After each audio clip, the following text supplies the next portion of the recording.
It's taken me a while for me to get to him, to make him understand how funny he is. And Scott Parker and I have been working with Drew for a while, so we don't take any credit for if it goes bad. Fear the Beard, Drew McElhaney. Come on, bud. Yeah, D-Mac!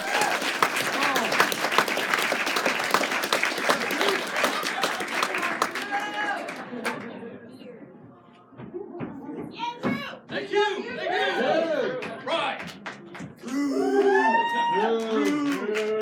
all you want. It just sounds like you're saying Drew! Oh, wait, what am I doing? Alright. Don't worry, these are just nudie photos. I need my glasses for the nudie photos. Alright, everybody there? Sorry I'm doing all those jokes without a microphone. That's because I didn't want you to hear them. Alrighty, Happy New Year's, everybody. Huh? Excited? Better be. It's gotta be a lot better than the last fucking year, right? Come on. It's getting scary out there. Oh, man. Well, it's good to see you guys there tonight. I know as I walk around, you're looking at my physique. I will let you know that this did not come from a cum soak.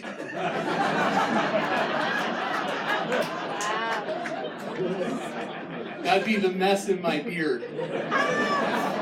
Think about it. I was really fucked up in college too, because I do not remember Mike DeNova being my roommate.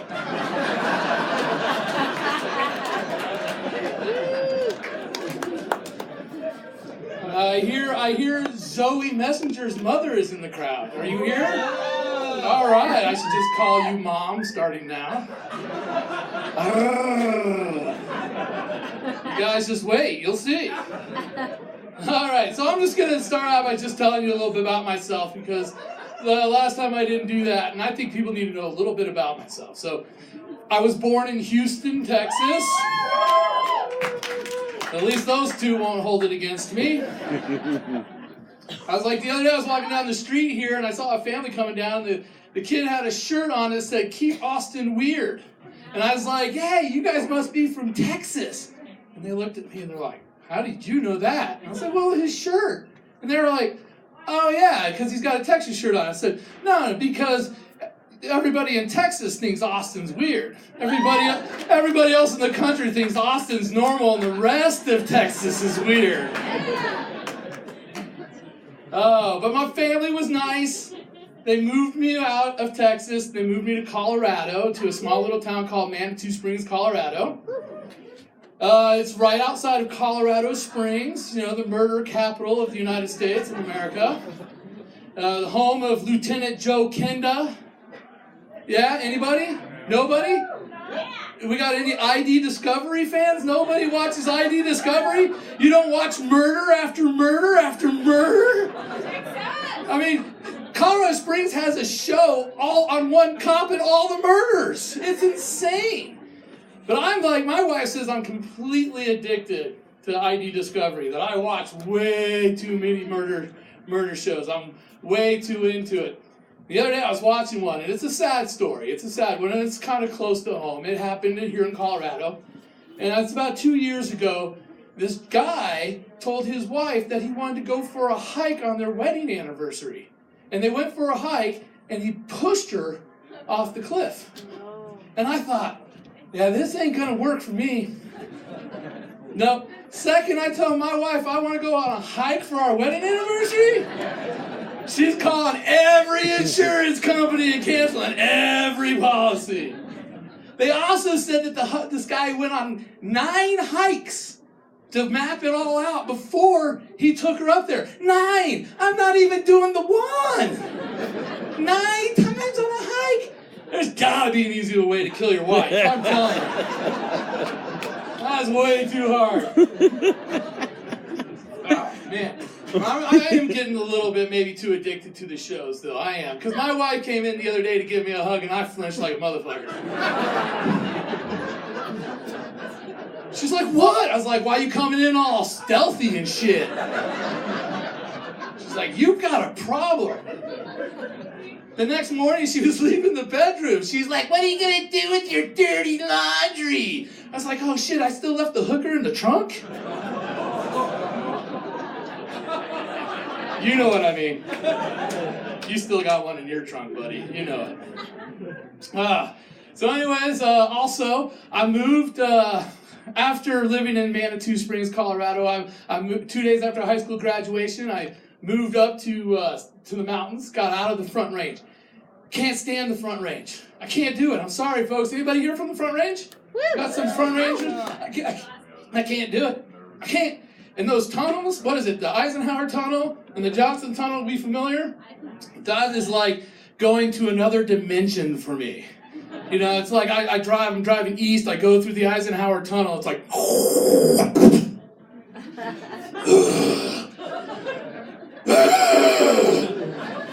why are you driving in the left lane? Slower traffic is to move to the right.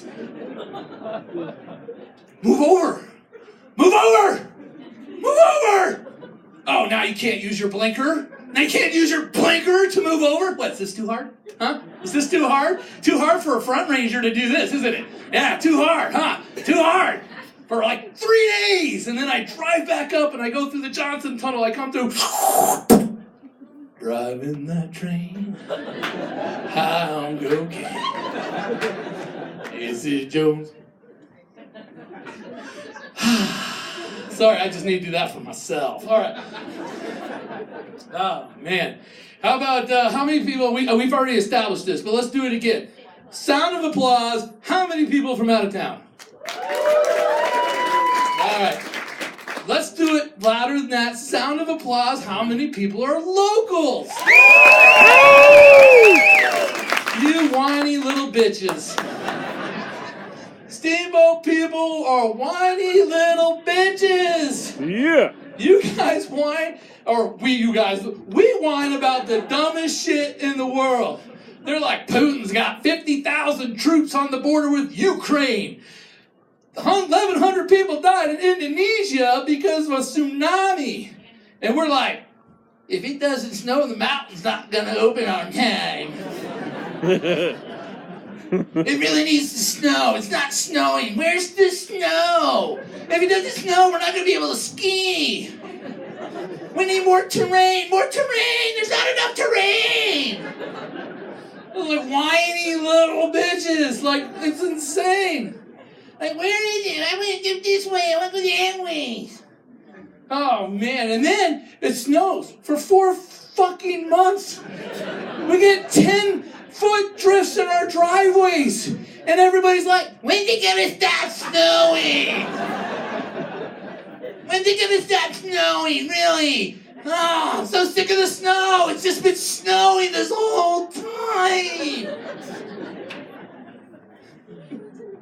Whiny, just whiny. And it's like, I want to get my mountain bike out so I can ride on a bike path that says I'm not supposed to ride on it, but it's okay, I'm a local. All right, Jim Carrey, Ace Ventura, it's okay, I'm a limo driver. Here, it's okay, I'm a local. Excuse me, sir, I can't park there. I'm a local. I can do anything I want. You're not supposed to be in the Chief Theater having sex at 3 a.m, but I'm a local. And Scott Parker's with me. He's the one taking the photos. With the midget. And the donkey, because that always makes a joke funnier. Oh, man. And traffic in Steamboat, right? Traffic? Oh, my God. You can tell how long someone's been a local in Steamboat by how they complain about traffic. So if the traffic's backed up to the Old Town Hot Springs and they're bitching, well, then they've been here for 30 plus years. If it's backed up to the Hilltop Connector and they're bitching, well, they've been here about 10 years. And if they're bitching that it's all the way back to Pine Grove, we just say, welcome to Steamboat. You must be new. The other thing is about the whiny little Steamboat. This is a great one. I love this one, you whiny little bitches. I love this one. This one's like, excuse me, do you have a fidget widget? No, I don't, but hold on one second. I don't have one of those, but Ace does. I don't want to drive all the way across town.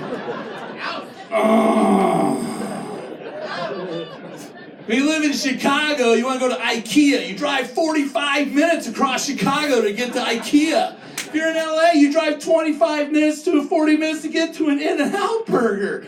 Here we're just like, I'm not sure if I want to go across town. Yeah, because it's going to be hard to get that 6.5 minutes back.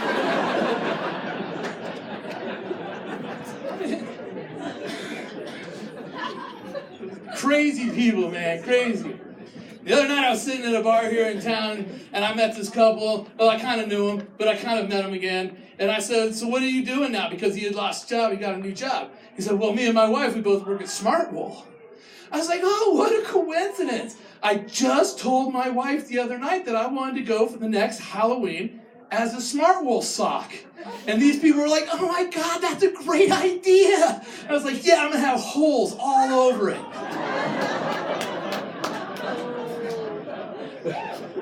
And then every time you talk to a Smartwool person about the holes in their socks, they're always like, cut your toenails. You need to cut your toenails. I'm sorry, I'm a freak. I have toenails growing out of my heel.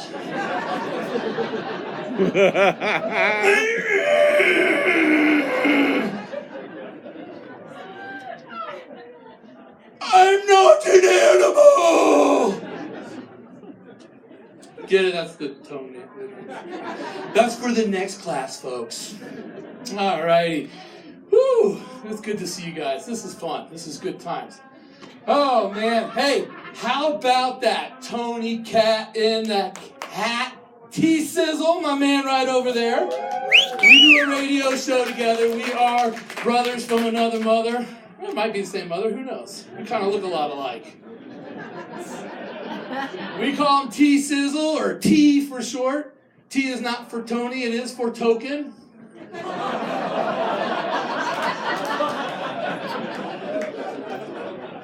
And I'm telling you what, man, the other thing about Steamboat pisses me off is we half-ass everything. We never fully do anything. Totally half-ass it.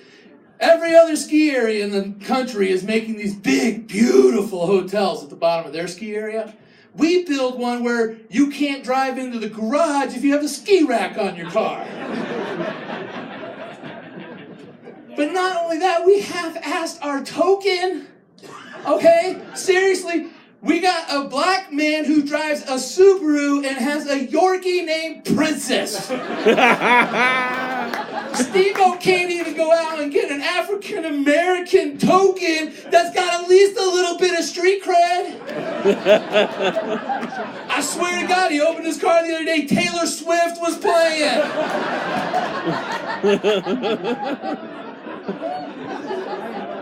But let's face it, she makes us feel good, doesn't she? Just makes us feel good. So I am a father. I have 2 beautiful little children, which obviously means they're not mine. But they are beautiful, and I've got great ones. And I've got this little boy. And earlier this year, he comes up to me and he says, Dad, he goes, we're playing do that again. Dad, we're playing Native American and cowboys. And I'm the bad guy because I'm the Native American. I said, son, that's not good, man. You can't say that, dude. I'm sorry, but you can't say that. And he goes, but I said Native American. And I thought, he has cured all racial jokes from this time forward. He's 6-year-old is a genius.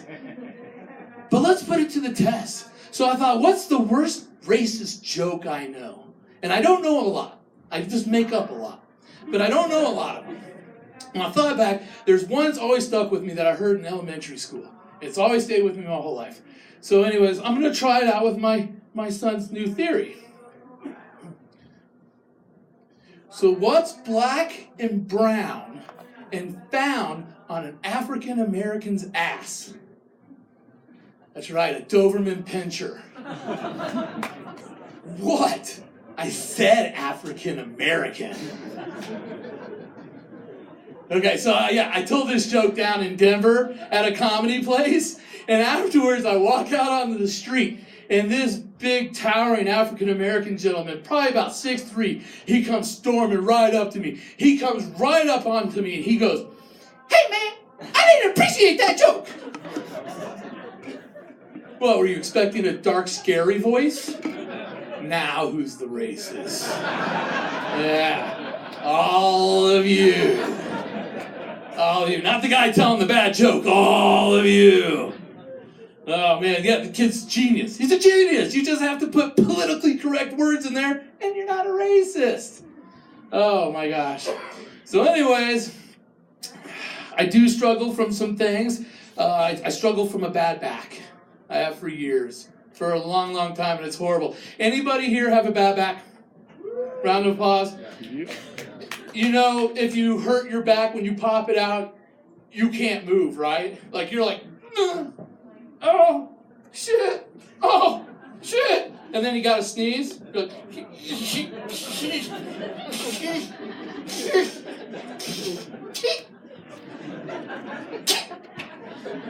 it's horrible. It's like, there goes a rib. And your wife's like, "Oh, can you take out the garbage?" You're like, oh baby, my back. She's like, "Can you shovel the driveway?" I'm like, "Sweetie, my back. She's like, "Well, can we have sex?" And all of a sudden I'm like Michael Phelps doing the 200-meter butterfly. She's like, "What about your back?" And I was like, "Fuck my back." But before my wife, back when I was younger, many more years when I was younger, I was with this girl, and we were getting hot and heavy. It was like the one time. And we were getting really into it and everything. We were getting sensual. We're touching each other. We're kissing on each other. She loves it. We're getting hot. And the clothes come off, right? And I start moving around the body and working my way around, slowly working down. And we're all adults here. I spread the legs to paradise, and I dive right on in. And I get in there, and she's loving it. She's loving it. She's like, "Ah, oh, ah." And I'm thinking I'm the stud. I'm like, "Yeah, this is good. This is good." And I hit a spot. She's like, "Ah." And she shifts her legs, and I feel my back go. And I got my face like snugged up in there.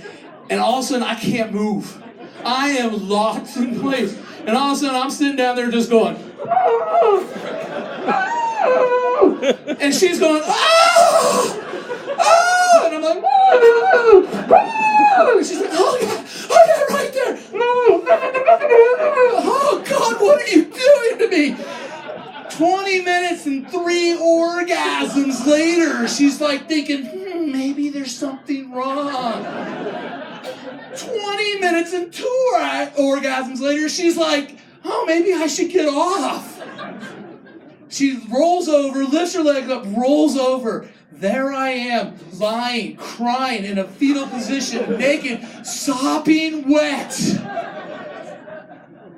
Let that be the image you take into 2019. Happy New Year.